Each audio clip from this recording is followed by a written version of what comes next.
Well, one other kind of mystery that's left hanging in the finale. I wonder if they're ever going to explain why the Doctor looks like some guy from Pompeii. Yeah, because that was they specifically brought that up in they specifically brought that up in Deep Breath, and then I feel like it got a few other mentions earlier on in the season. Did it? I don't remember any, but you might be right. Very, very, I think very, very vague. Like maybe I actually don't remember. I'd have to go back and rewatch Series 8, and I imagine I will. But I do think I feel like it was more than just the one mention in Deep Breath. But I know that there hasn't been a mention of that since, and wasn't Stephen Moffat saying in interviews that he was going to address that somehow? He did say something to that effect, but I mean, you could say that he's already addressed it. Right, just by bringing up the fact that it's weird. Yeah. Yeah, and you could certainly argue that that's the case. And I honestly, because that's one of the things where I really don't care about whether or not to get an answer for. And so I'm completely fine if they just don't ever bring it up again. Yeah, me too. So, I mean, if the finale somehow, I mean, and the thing is, like, that was a big deal to people, I guess, or well, I don't know. In my head, it was like, that was like one of the few things we had to go on before the series started. It was like, oh, hey, the Doctor looks like this guy who was in Pompeii. Like, that's weird. And that was kind of a central kind of thing, is like, oh, well, is that going to play into this season somehow? And now at this point, we kind of, well, for the most part, we know what the season's about. And I feel like the finale has enough on its hands that it needs to cover. I think you're right. Yeah, so I kind of hope if they're going to bring this up, it's going to be later and not try to be crammed into this finale, because I feel like there are more important arcs that need resolutions, and I don't want one that doesn't even really need to be addressed at all. I think they need to focus on explaining why the Sixth Doctor looked like Maxwell. Yeah, I think that is a big question. Well, because then they're both Time Lords, So, or was Maxwell a Time Lord, or was... Yes, he was. Okay. So, yeah. So, like, that's got to be... I feel like you could have a better explanation there. Like, you could say that, oh, all Time Lords share, like, a pool of faces or whatever. A face pool. Right, it's like Facebook, but you can swim in it. Yeah, so I feel like they should address that first. It happened chronologically first, so I feel like it's gotta be addressed first. Yeah, it's, first in, first out. That's right. I see that accounting class is really paying off. Exactly.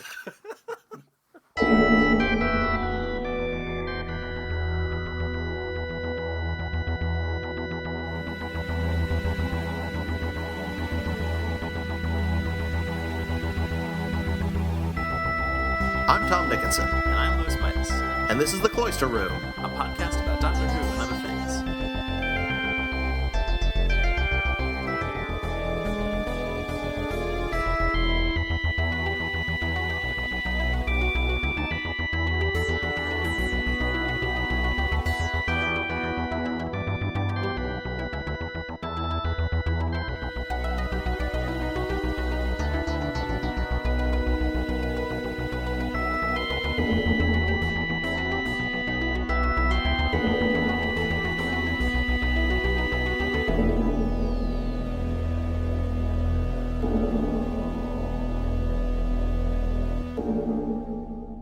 What did you think of In the Forest of the Night? Meh. Meh? Meh. Meh. Meh. I've heard a lot of very negative reactions to this. I mean, my reaction isn't super negative. It's just meh. Meh? Just meh. I was kind of meh on first viewing, and I liked it a little more on second viewing. Oh, yeah? Yeah. I don't know if you went the opposite way or if you only viewed it once. I did two viewings. I was meh. Actually, to be honest, I was more excited on my first viewing because I had no idea what was going on, and I found not knowing stuff exciting. I don't know what that says about me that I am excited by not knowing things. But on second viewing, I was like, well, this is meh. So I feel like my opinion did go down. It is an episode in which not very much happens. Yes, that's true.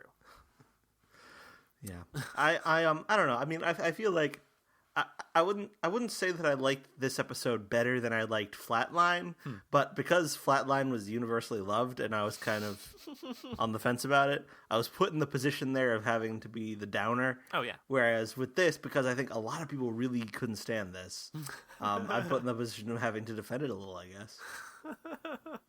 Well, okay then. Well, then I understand that. That's perfectly reasonable, I think. Yeah, but there are parts of it that I think I can't defend. Oh yeah. Yeah. Like what? Well, like the sister being in the hydrangeas. Oh my god, no. You can't defend that. You're right. I was confused about why. I didn't understand why. I don't know. I'm not usually the kind of person who, no, I don't know. I'm weirded out by it because, yeah, it doesn't make any sense. I don't know how, like, because this was supposed to be, the reason she's back is, if I understand it, is that the sister was broadcasting to every cell phone or whatever. Maybe. I mean, maybe. Sure. Well, I thought that was the thing, was like... Well, I mean, yeah, the sister did broadcast to every cell phone, Yeah. So, I mean, one might draw the conclusion that that's why she came back. Well, yeah. Well, but we don't know. But wasn't that the thing? Is like at the end of her speech about what don't kill the trees? Right. She does say "come home." Yeah. And Annabelle, So, which is a kind of hydrangea, I guess. oh, is it? Yeah. Oh. So that was like a. And at the beginning of the episode, her mother is complaining about the hydrangeas. Oh. About the fact that the neighbor planted hydrangeas. So Wait. I mean, one thing I have seen people speculate on or kind of, you know, try to puzzle out in their heads is, was she just like a bush the whole year? Was she just a bush for a year? I don't think that's the case. That wasn't how I interpreted it, but Oh, see, I was gonna say, the neighbors like murdered her and buried her under some hydrangeas, and then like the whole planet-wide thingy rejuvenated her and like brought her back to life and like. could be. I don't know. Well, that's just what I came up with right now. That actually, now that I'm thinking about it, I'm all right with. Like this macabre kind of murder and then rebirth. Like, I'm all right with that. Yeah. I mean, I'm just very confused about that part. No, I don't get that at all. And I mean, I'm a little. I don't know if I want to say I'm bothered, but like I'm kind of bothered that. I don't know. This is fiction. I get that this is fiction, but like, I don't know. Like when kids go missing, usually they're not found. Like, I mean, usually it's not good. Like, I mean, it's not a matter of like. Well, I think the impression wasn't that she was kidnapped. It was that she ran away. It was that she ran away. All right. I guess that's forgivable then. I don't know. I'm just weirded out by it, but I guess it's okay. I don't know. Yeah. But yeah, I don't know. But assuming that she wasn't like murdered and resurrected, assuming that this was just a case of like, oh, she heard the message of come home. She must have been close by though, right? Well, I mean, London's a big place, so she could have been elsewhere in London, and I guess that makes sense. But so she came home and hid in the bushes, and then the bushes reverted back to fairies or whatever. Yeah, I guess. And then yeah, you know. Yeah, I just don't know. Well, and but that does imply that the fairies had some hand in it, or whatever they were. Did they? I don't know if they got like a species name. I don't think they did. So I gotta call them fairies then. That's really disappointing. But so that they must have, or it seems to me, or you know, just I don't know, just by observation, it seems like they had a hand in it, like because they were, I don't know, I don't know. Yeah, it's very strange. It's very strange, and it's so weird that was like literally the last scene of the episode, right? Yeah, that's just so bizarre. It's like such a bizarre. I don't know. It just feels really like. And what was the thing she said? She said something really. She said something really weird, like, "I knew you'd be here. I had a thought about, like, it came to, like, the thought came to me, or something." It was just, yeah, that was not a great conclusion to the episode. I don't think. Yeah. But, Well, yeah, and it's just, yeah, I don't know why they would feel the need to just, I mean, yeah, or I guess, like, you know, they brought it up, so if you didn't get a resolution, then you'd be wondering what happened with Annabelle. But it seems like a really weird kind of ham-fisted thing to just throw in as a final scene, like, oh, look, she's back, it's all happy and wonderful again. I don't know. So yeah, I wouldn't try to defend that if I were you. Another aspect of it that I can't really defend is how Clara wants to let all those kids die. Yeah, her motivation in this episode doesn't really make a whole lot of sense. I mean, like, especially after, like, telling the doctor on Gallifrey, like, please think of the children, and like trying to get him to save the children, but then she just you know, tells the doctor, you know, we can't save them because they'd miss their mom and dad. Right. And, you know, I mean, obviously that's real sad. That's, like, hugely disappointing that, like, yeah, you're an orphan now, but you're also not dead.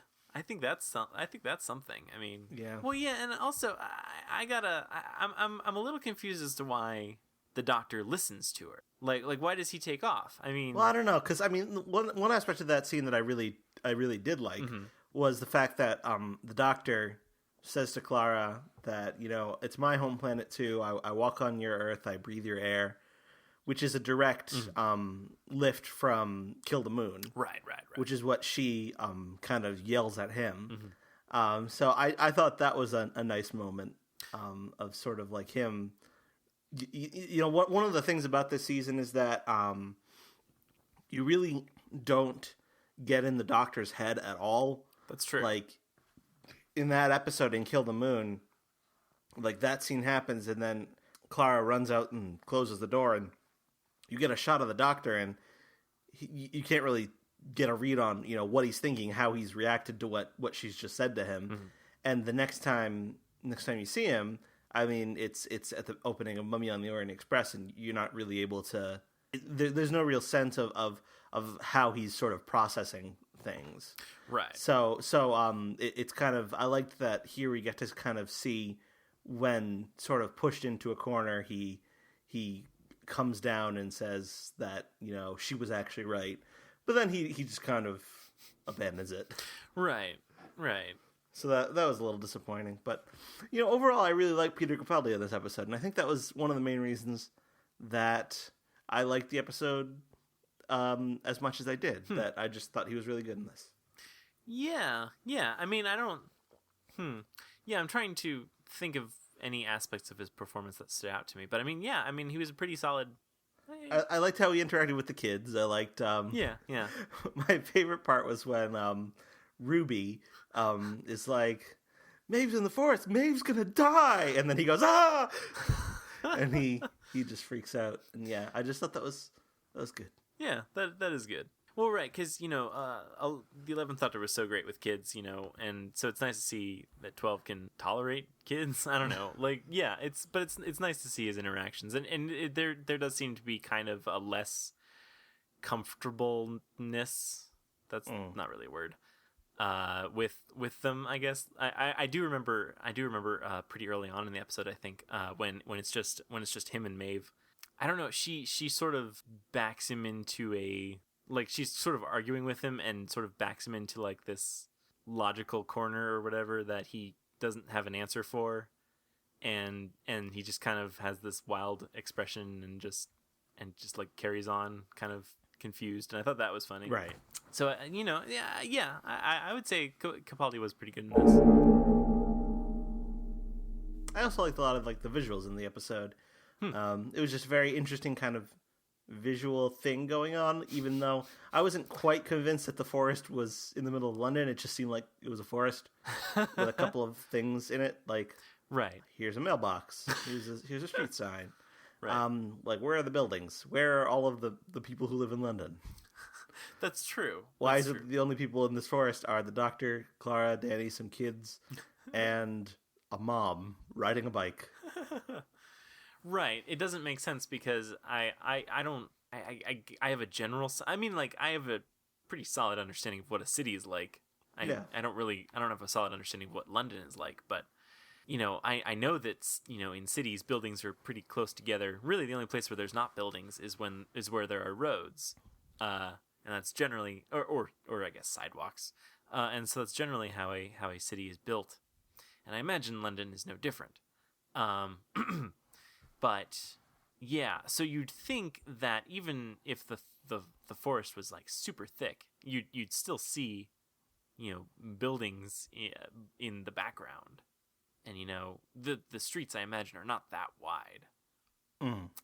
But yeah, so unless there's no there's no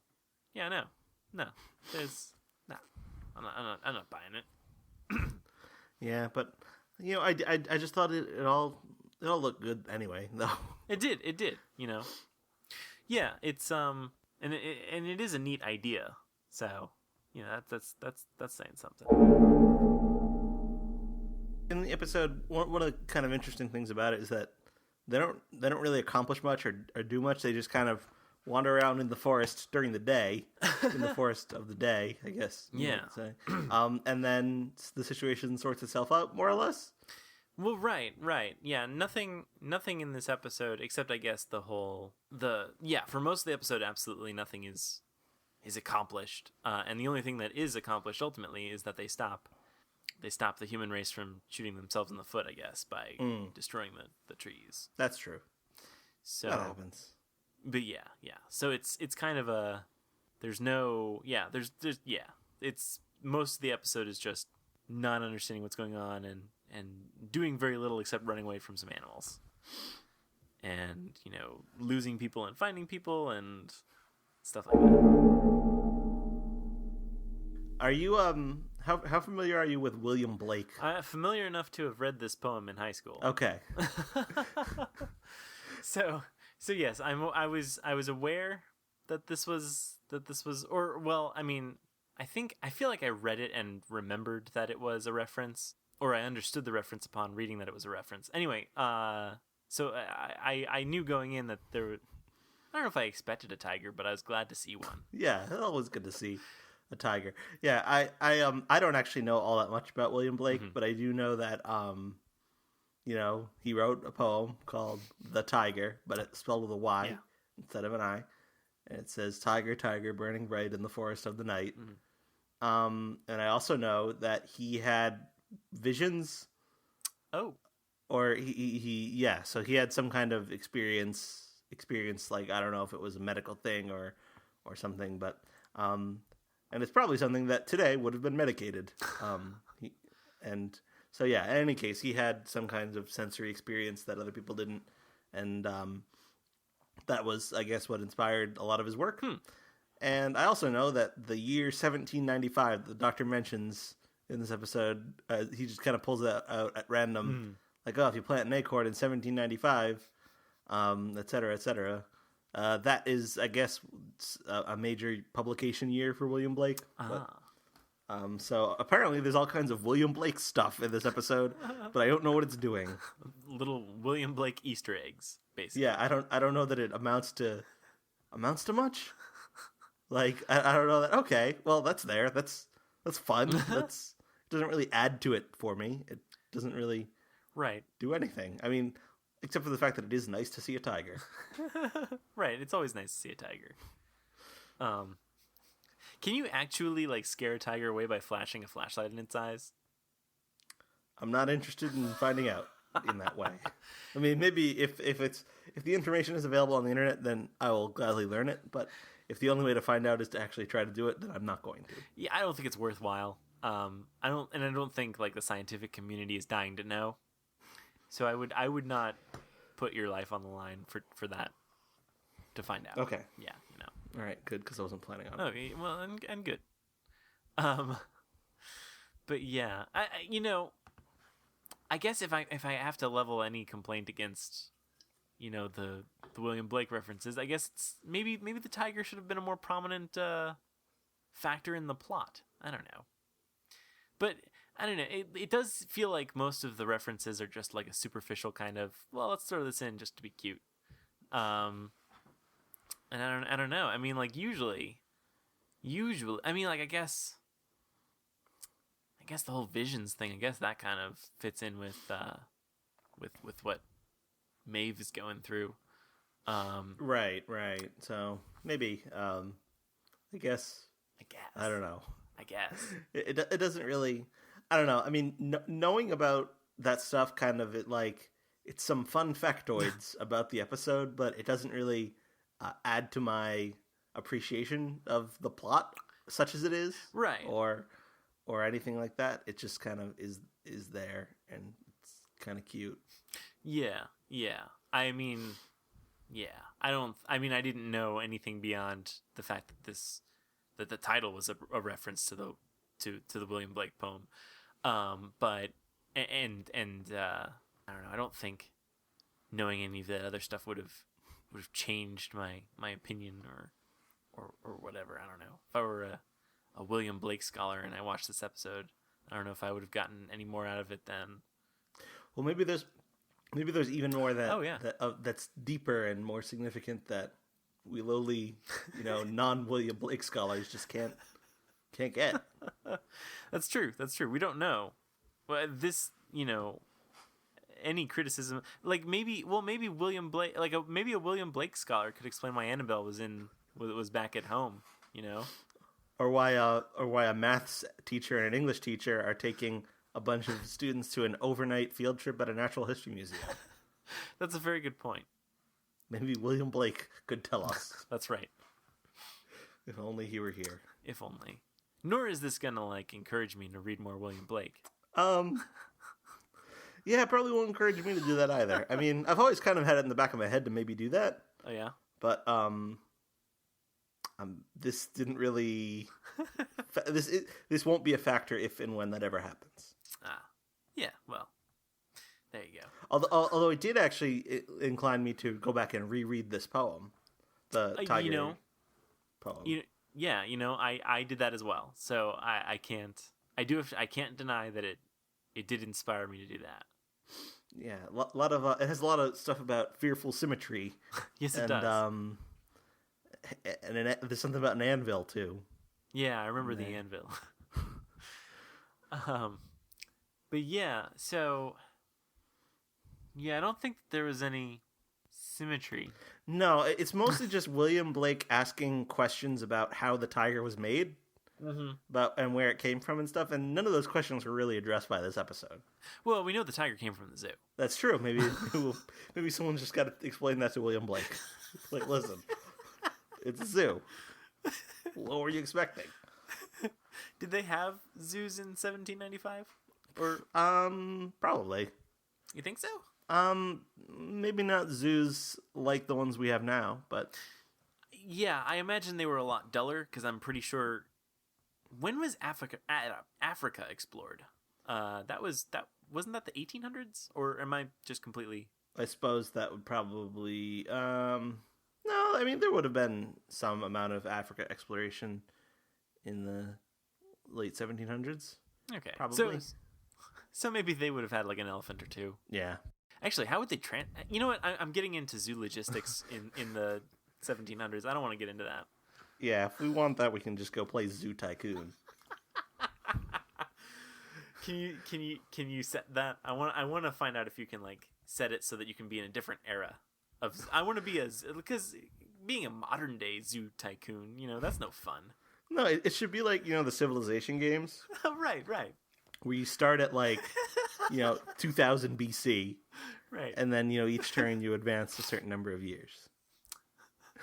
You try to... for all I know, that really is what those games are like, because I never played them. Right. You've got you open up with just a couple of woolly mammoths, and you're supposed to work your way up to, whatever, like a space dragon or something. Yeah, you can't do much until you unlock animal husbandry on your technology tree or whatever. Exactly. Yeah, before that, that's kind of things are trickier. Yeah, and there are a lot of problems with barbarians. And... right. Yeah. You don't want to have to deal with that. Yeah, no. Modern day zoos don't have to deal with barbarians. Apparently, there's a new version of Zoo Tycoon for the Xbox One. Oh, really? Yeah.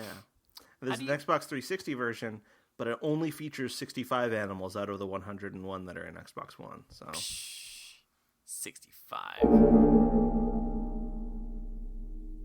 I don't know what they're doing with Clara and Danny.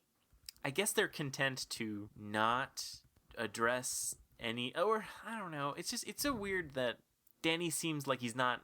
I don't get Danny. I don't get him. Like I would. You don't? No, I don't get him.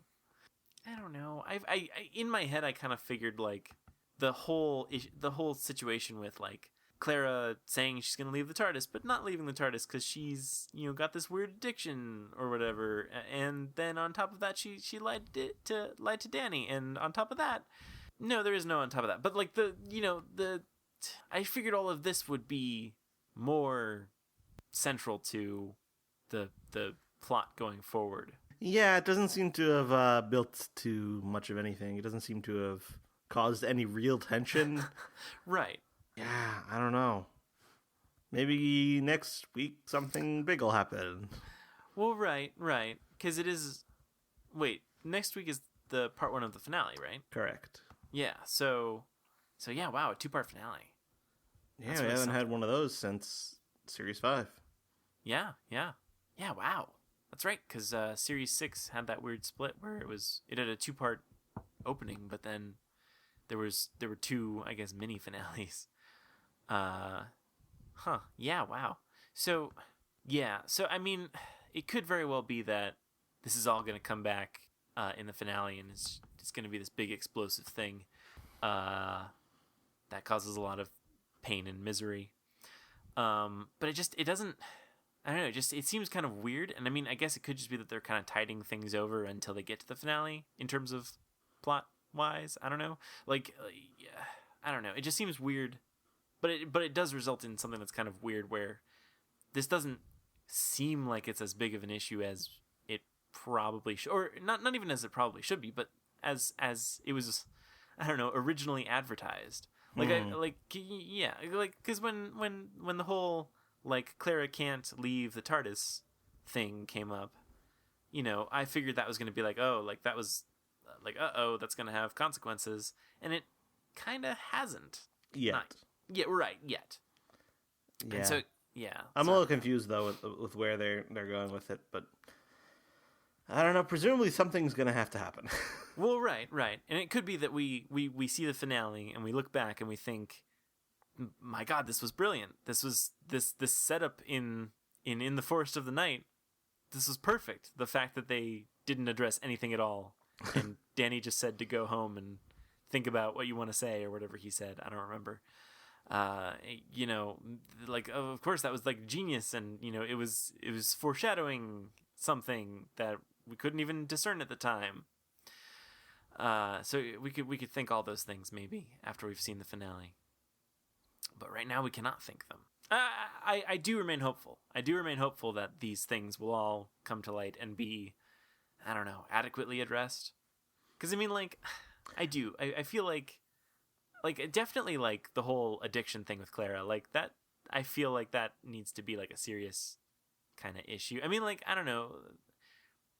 Maybe if they hadn't like overtly described it like on screen as being like, oh yeah, this is like an addiction. Right. Because I think that was in the subtext well before that. Uh-huh. But they brought it out into the open, which made you think, oh, they've got some kind of plan for this. And it hasn't come to fruition yet, but that's sometimes what happens in like the later part of a season. Like there'll be a couple of episodes that are more or less standalone and that don't advance the plot in quite that way, and then it blows up later. Yeah, and I can see that. I can see that from just like a show running standpoint. Like you're gonna need writers to work on these episodes, but you don't necessarily want them to address all the things that you're gonna address in the finale. So you got to make them more standalone. So I do understand it, and I do remain hopeful that we'll get it addressed. And it could just very well be that because they haven't, in my mind, been addressed yet. That like, I don't know, that I feel like it's left hanging, but only because I have not yet seen it be addressed. Like, you know what I mean? Like if like when I go back and rewatch Series 8, maybe I won't mind it so much that the things aren't addressed until the finale, because I'll know that they're coming, and I'll know that this stuff is building and going somewhere. And right now, I just don't know that. Right. But there's a lot of stuff like that like especially around Danny that just hasn't built in any meaningful way. Like, for instance, remember when he was first introduced, the big thing was that he was like crying about having killed someone. And we've just never even revisited that at all. That's true. That's true. And actually, I'd completely forgotten that. Well, now you remember, and now you're confused. Right. Well, right. Yeah. So thanks for that. No, and yeah, that's really true, and that's yeah, because that was like the first thing we got of him. Like that was in like the first scene we saw him, or maybe second. It was, you know, in that classroom where he was crying, and so yeah, you'd think that would be bigger. I don't know, and you know, I guess we don't really know that much about Danny. Like, we know... No, we don't. And I've heard some people theorizing that he's got dark secrets he's keeping. Like, he's made references to, like, oh, I've got a family thing to do, but we don't know anything about that. And maybe, I don't know, maybe there's some kind of a big, you know, surprise coming where it turns out he's actually the master. Could be. You don't know. Yeah, what kind of but what kind of family does the master have? I mean, I don't know. Maybe we'll find out. Well, yeah, maybe maybe that's the reveal, is like the master and the doctor are actually brothers, despite having said that they weren't in series 3. Yeah, you know. Well, that doesn't canon. Yeah, that doesn't matter. Wait, did they really say that? Not exactly, but Martha says, like, oh, is he your secret brother or something? And the doctor says, you've been watching too much TV. Okay. That's right. basically a no? That's fair. That's fair enough. Yeah, I would read it that way, too. Wow, I guess it's been a while since I've seen Series 3, because I don't remember that line. Yeah.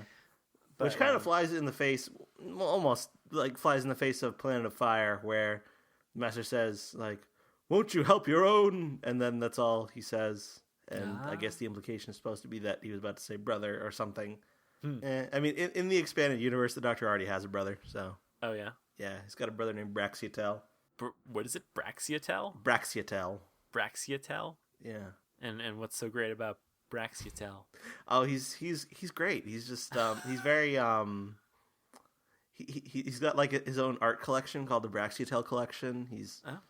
Yeah, in the Gallifrey series of audios by Big Finish, he's like a high-ranking official on Gallifrey, and then he goes renegade and turns maybe evil or something. Oh, cool. Yeah, it's very great. Yeah, that's always fun. Turning maybe evil. Mm-hmm. But yeah, so Danny's probably not the master. Could be Braxiatel. Oh, yeah, there you go. There you go. Could be. Well, yeah, you never know.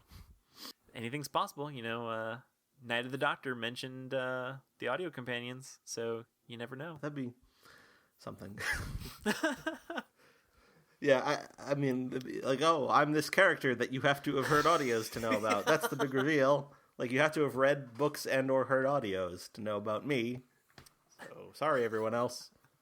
I thought that the BBC wasn't allowed to do that. I believe they're not. I believe it's against their charter, So, Braxiatel can never be. Unfortunately. Or well, isn't it just that it can't be that the audience has to buy something in order to understand something? Yeah, well, yeah, I suppose that's it. So, I mean, you could just say, hey, this is my brother Braxiatel. I mean, and that would be the extent of it. And well, I mean, even in the expanded universe, I don't think he's ever, maybe he is, but in many sources, he's not explicitly confirmed to be the Doctor's brother. It's just heavily implied. So they even got wiggle room there.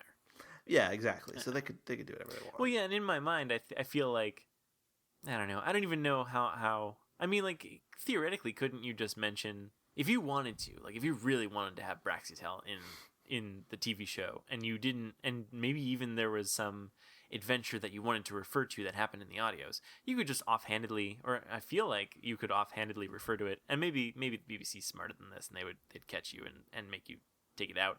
But I feel like you could say like, oh yeah, one time we did this thing with this thing, and there was Shakespeare or whatever. I don't know, but like and because the Doctor does that all the time. He offhandedly mentions adventures that he's had that he's never actually had.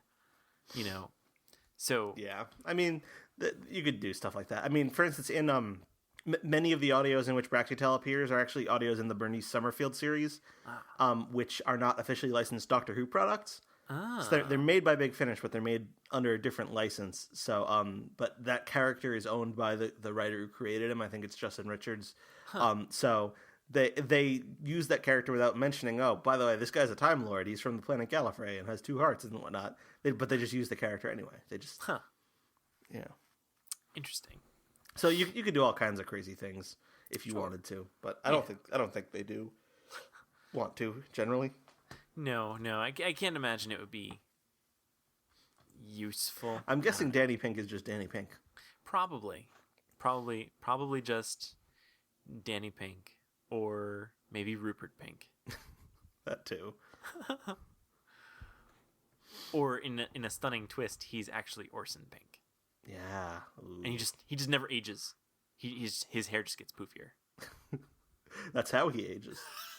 That's in his species, whatever it is. That's how aging is expressed. Ooh, I would have to go back and rewatch Listen, but was Rupert Pink's hair shorter than Danny Pink's hair?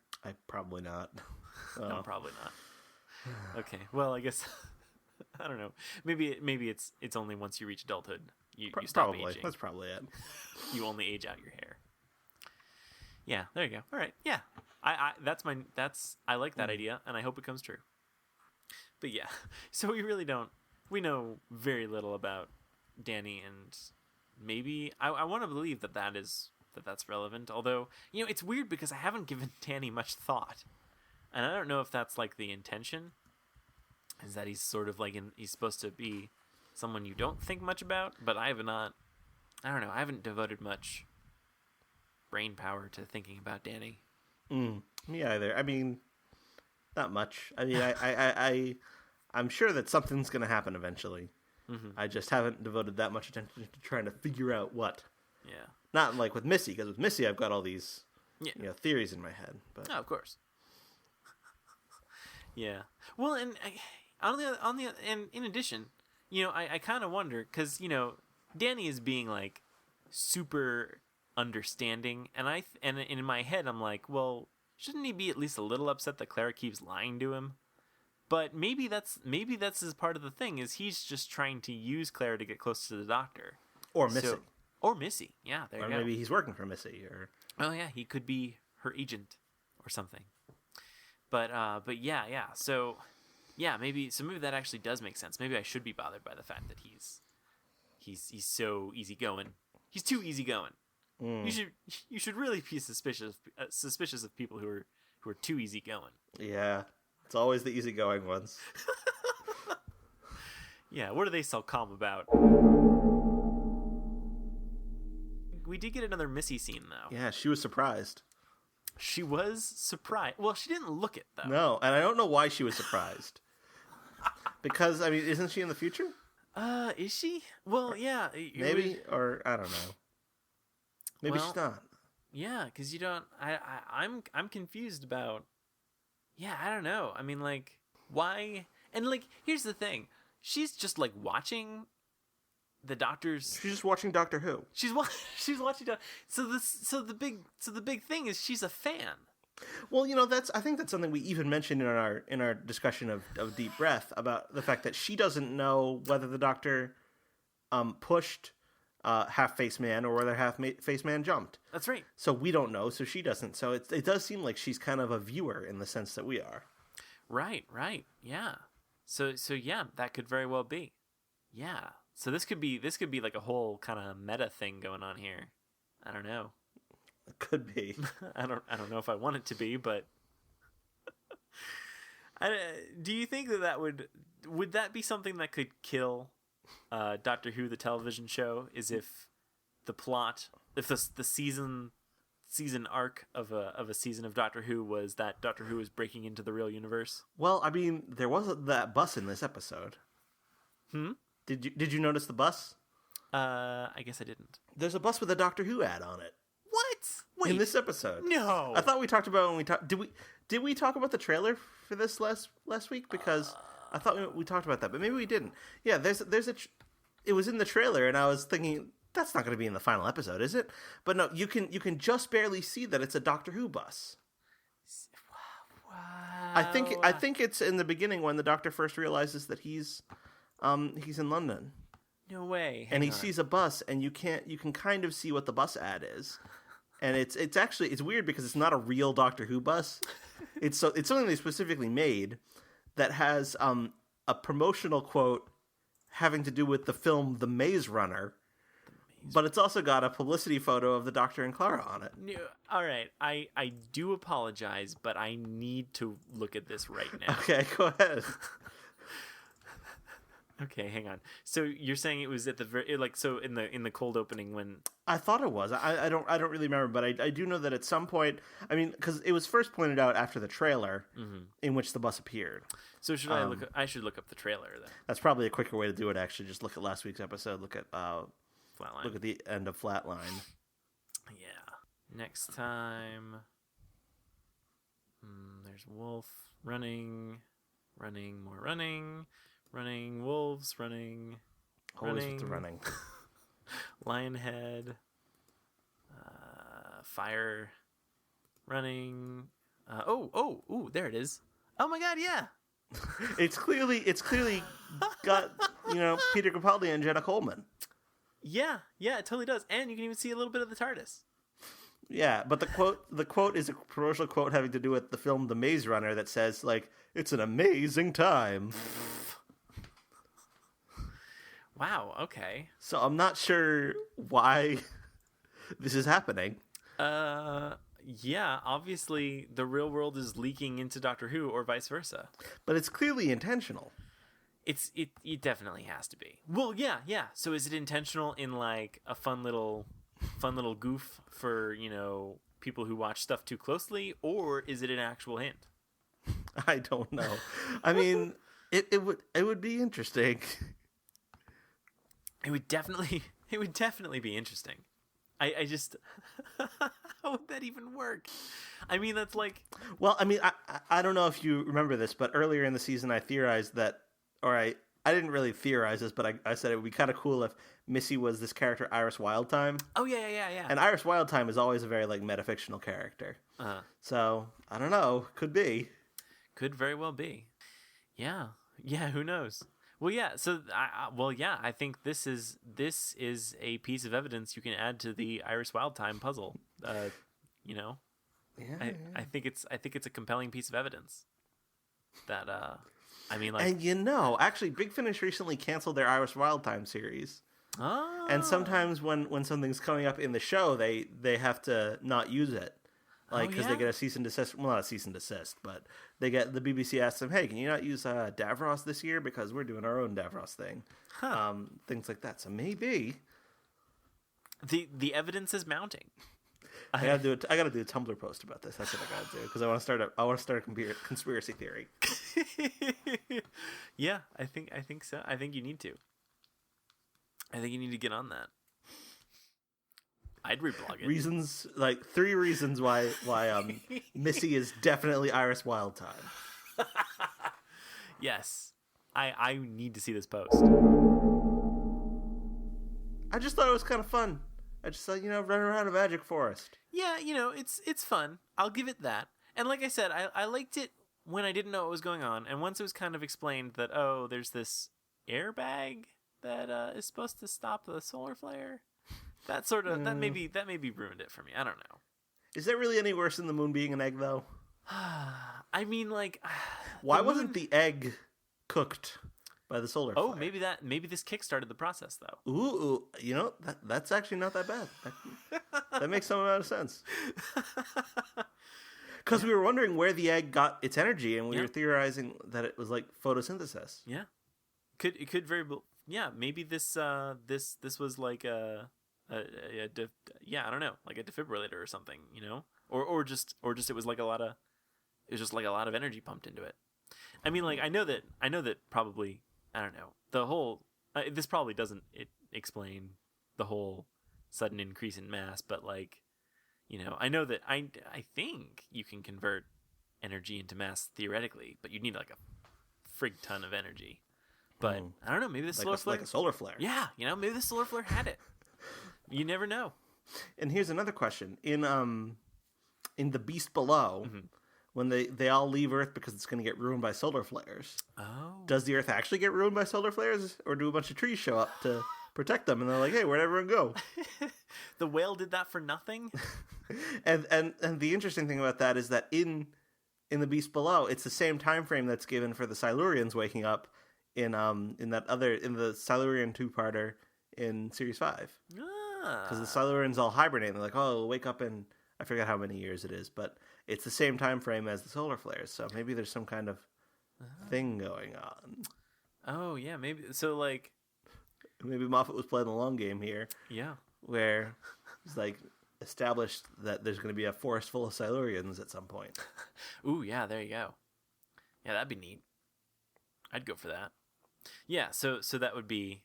Yeah, who knows? This could all be coming into play. Mm-hmm.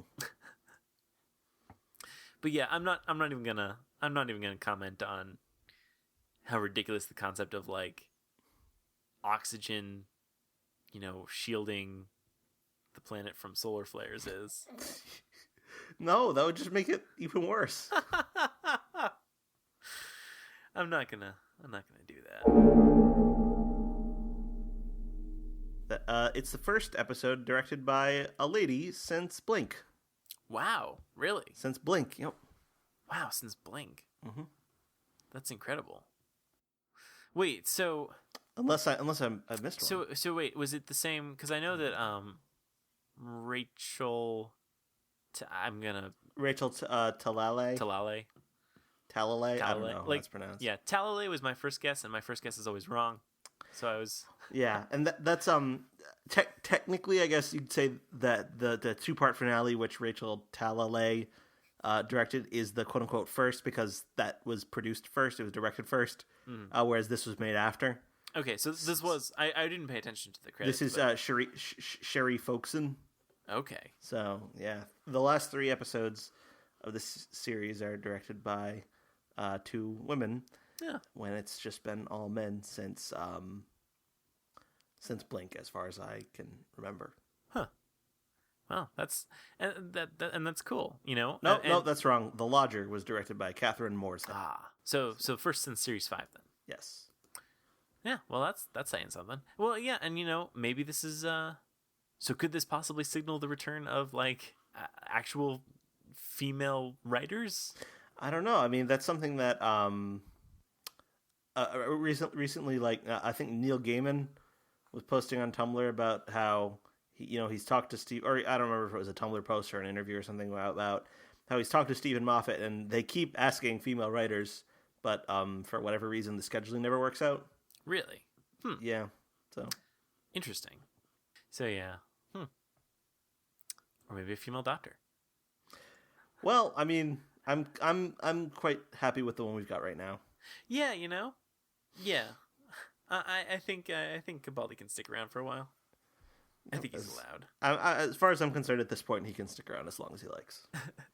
Well, yeah, and I think, I don't know though. Like, I mean, for a while it seemed like, not for a while. I take that back. But it seemed like when Doctor Who was becoming like really popular, like with the new series now, it seemed like it was becoming popular, when they were young and arguably attractive doctors. And now it's nice to see that it still works even when it's an older doctor. Weird old guy. Yeah, a weird old guy. So I feel like they can, or I hope that this signals to them that they can take bigger risks when casting the doctor. Well, the ratings have been a little down this year, I think. Oh, have they really? I mean, not that down, I don't think, but I think they are a little down. But that might just indicate more people moving to time shifting. Yeah. Which isn't as much of a problem when you're not talking about like an advertisement based right show. Right. I don't know how the BBC America ratings are, but I know that in the UK they're slightly down. But also the appreciation index is down too. Really? Yeah. Huh. So it's just like our the little patches of the internet that we frequent have effusive praise for. Well, my sort of anecdotal experience is that journalists tend to like this season, and the sort of hardcore fan base tends to like this season. But for people who are just kind of sort of, casual viewers or occasional viewers are not crazy about it. Huh. That's very interesting. I don't know if you have people like that you talk to, but I don't really. I know that my parents, or I think my parents, are still watching it. I know that they were watching the beginning of the season. I don't know, but I feel like they liked it. I mean, like I don't consider my parents to be like hardcore fans. Like I don't believe they've ever. I don't know. I don't know if my parents have any headcanon. Oh. I don't know if that's like the defining characteristic of a hardcore fan, but I feel like it might be. I don't know. I've never asked them if they have any. I don't know if they know what headcanon is. I may have to explain that first. Yeah, you do that. I'm gonna. I am gonna. I'll see if they have any headcanon. But I think I want to say they generally liked it. But I don't. At least that's the impression I get. But yeah, I guess I don't talk to that many casual fans. So, I guess my sample size isn't very big. So I guess I was wrong, and I guess that what this is signaling is that the BBC shouldn't take risks and should cast more young, attractive guys. What do you think of the trailer for next week? I think it's interesting. I mean, so there's definitely Cybermen. I mean, we knew that already, but definitely. But yeah, there's definitely going to be Cybermen. What was that line about? Because at the very end, Clara says some line about Clara Oswald never existed. Yeah. I think, I honestly think that that's just like a line that they threw in to mislead you and then they decided they'd stick it in the trailer. Yeah, probably. But it's exciting. Yeah. I don't know. I mean, because it's been so long since we've had a two-parter. That I just don't even know what is a two-parter like in this bold new era of Doctor Who. Well, right. Yeah, because it's a I don't know. Maybe this could be a two-parter that Stephen Moffat has been cooking up for years. Who knows? Could be. But yeah, so it could be something special. I don't know. I'm excited because it looks like it's I don't know. It kind of I don't know. It almost to me feels like it's a Russell T Davies finale. I don't know if that's a good thing or not, but I miss Russell T Davies finale, to be perfectly honest. Yeah. So I'd be glad for that. But the thing is, one thing I noticed is, I don't know if I'm just making stuff up, but it seemed to me that in the trailer, it seemed to me like there was a scene set in what looked to me like the Doctor's time stream. Oh, I didn't notice that. Or it looked to me kind of like the landscape that they end up in at the end of the Doctor's time stream in Name of the Doctor. But I might have been wrong about that. It looked like the Doctor's time stream, but it was on fire. And then Clara says something like, "You'll never get inside your TARDIS again," or something like that. So maybe I was just drawing a connection where there really is none, and that's actually got nothing to do with the Doctor's time stream. But it looked kind of like it to me. Interesting. Yeah, I didn't pick up on that, but that would be quite fascinating. Well, yeah, because I don't know. Well, because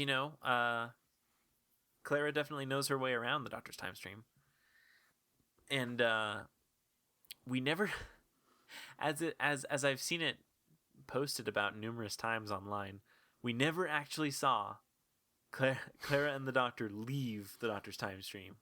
So maybe they never did. Yeah. Maybe everything since then has been taking place in there. That's right. Everything after that point has been just a dream. I'm sure there are some fans who would like that. Probably.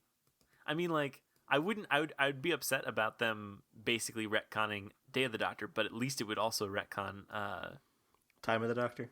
Time of the Doctor. God, yeah. Couldn't even remember the title. So, I feel like, I don't know, at least it would balance that out. Yeah. At least there's that. But yeah, I don't know. Well, yeah, because I feel like if they're gonna, I don't know, they could do something weird where they reveal the 12th Doctor's not really the 12th Doctor or something. And I mean, like, that's kind of like, I don't know. That's where this is where they do that, wouldn't it be? Well, don't we already know that he's not the 12th? He's like, well, all right, something if depending on how you count. Yeah, I don't know. This is like, yeah, fair enough. But he could not really be the Doctor or something. I don't know. Initially, I was kind of concerned that might be the case, where like it's revealed at some point that Capaldi's like a fake, and he's not the real Doctor. I don't know, but that seems less likely. Yeah. Yeah. Well, and it's funny because I remember complaining back when we still had two-parters.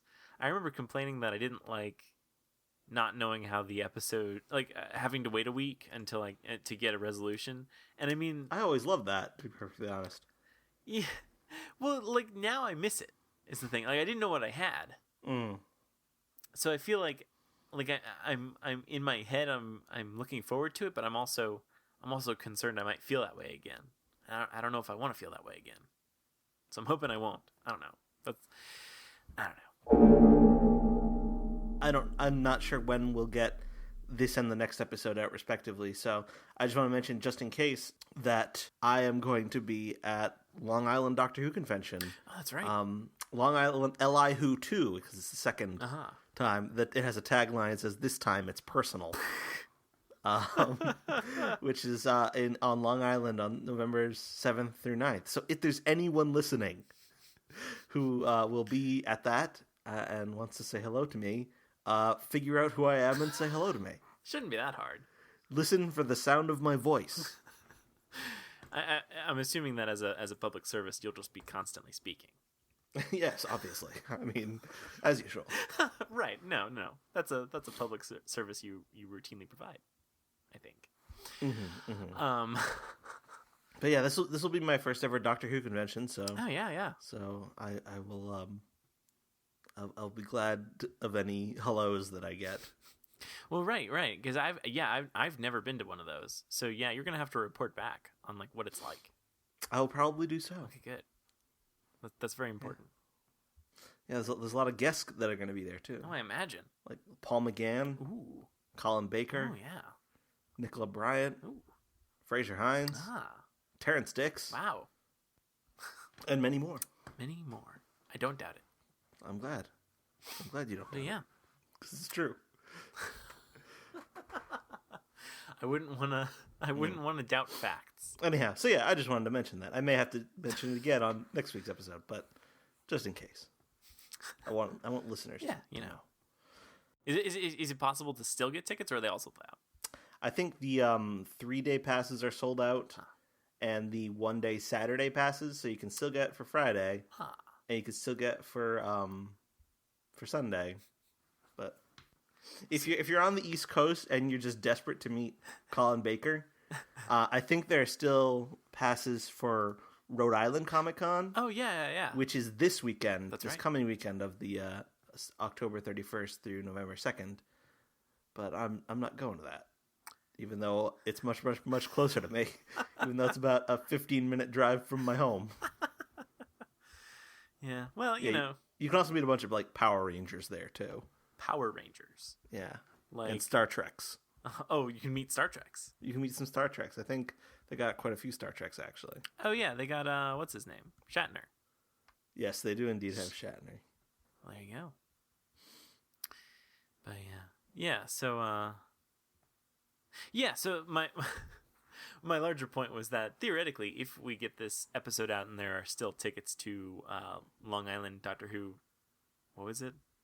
Convention. Or Con, right. Long Island. Li Who Con. Li Who for short. Li Who Con 2. There's still tickets. This time it's personal. Yes, right.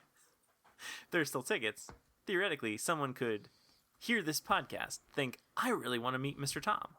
And then go on Friday and or Sunday.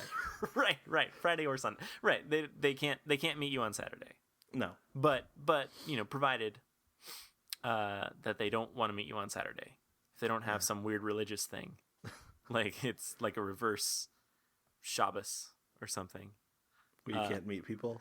You can't meet people on Saturday, or you can't meet people any other day of the week but Saturday. Oh, right. That's how it would have to work. Yeah, exactly. Anyway, they could do that theoretically. I mean, that would be a lot of work. I mean, well, but sometimes you gotta work to get stuff done. Anyhow, I think that's how that works.